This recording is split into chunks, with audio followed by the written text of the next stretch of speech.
Ito po si Africa Area Luxana.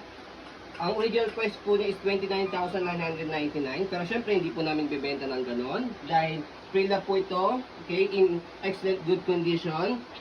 Good for newborn until 3 years old. Full canopy, reversible handle. High-seated, adjustable leg rest. And then, A4 cast po yung gulong niya. Ibig sabihin, hindi ko na gulong. Nag-swivel. Once na, nireverse po yung handle po niya. Okay? So, ito po yung details po niya 1 by 1. So, yung canopy, full canopy. Lockable po yan dito sa gilid. Wala pong faded, walang discoloration. Peekaboo sa kabilang side. So, pag i-fold po siya, angat nyo lang po ito. Ayan. Pwedeng half. Pwedeng full. Okay. Already wash. Pati yung pad, already wash na rin po siya. Okay. So, meron siyang pad. Insert pad sa ulo, sa katawan. Okay. 5 harness. Safe na safe si baby. Wala po yung putol. So, yan. Yung canopy kailangan i-wash. Need nilang So, yan. i-wash. Okay. Okay. So, yan. So, pagdating naman po sa harness pad niya, meron din po. Meron din po yung front handle. Okay, pad. Okay, pag lalagay niyo po si baby, click niyo lang po itong white button. Ayan. Okay. So, pagka ibabalik po ninyo, salpak lang. Wala na kayo mapipindutin. Okay. So, regarding naman sa leg rest, adjustable po siya. May stick dito.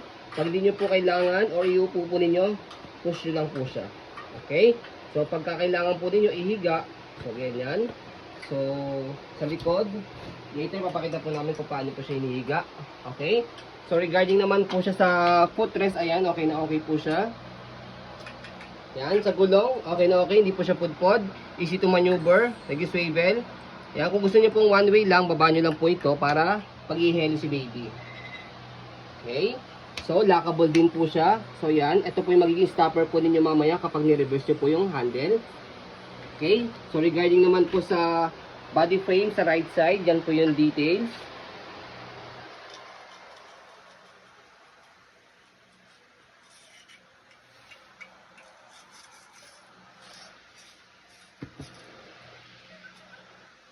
Yan. Regarding naman po sa likod, pati yung body frame, okay na okay din po siya. Gulong, hindi po siya pudpod. Stopper. Ayan, okay, stopper. So, basket, yan, wala po siyang til, wala po kayong problema. Sa likod, so, mesh type po yan. May airways dito para po hindi po mainitan yung baby. Okay? So, dito po siya ina-adjust. Pag gusto niyo pong ihiga o semi-recline, push nyo lang po ito pababa, pull down. Pag higa naman po, baba nyo ganyan. Okay? Pag naman po, uupo po ninyo, hatakin nyo lang po itong dalawa. So, yan.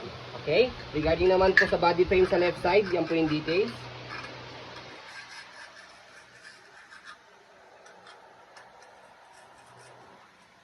Okay, so basket sa harapan, inform ko lang po kayo, pwede nyo po yan dito strap pagka wala po kayong wala pong dala sa ilalim. Okay.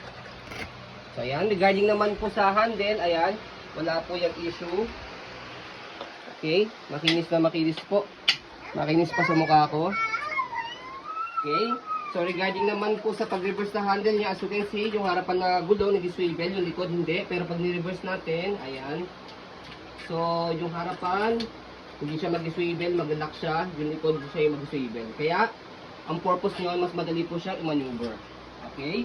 So, ganyan po yung design niya kapag po naka-reverse. Okay? Pati full canopy.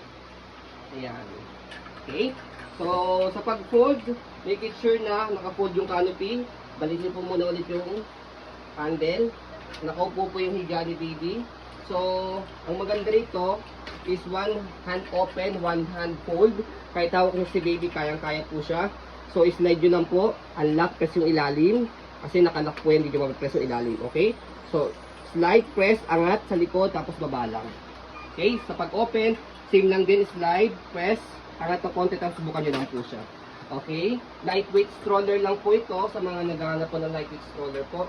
Good na good po ito. So yun po, as you can see, very details po kami mag-video kasi ang shop policy po namin, no refund, no exchange, what you see is what you get po. So yun po, maraming salamat. Have a nice day and God bless po.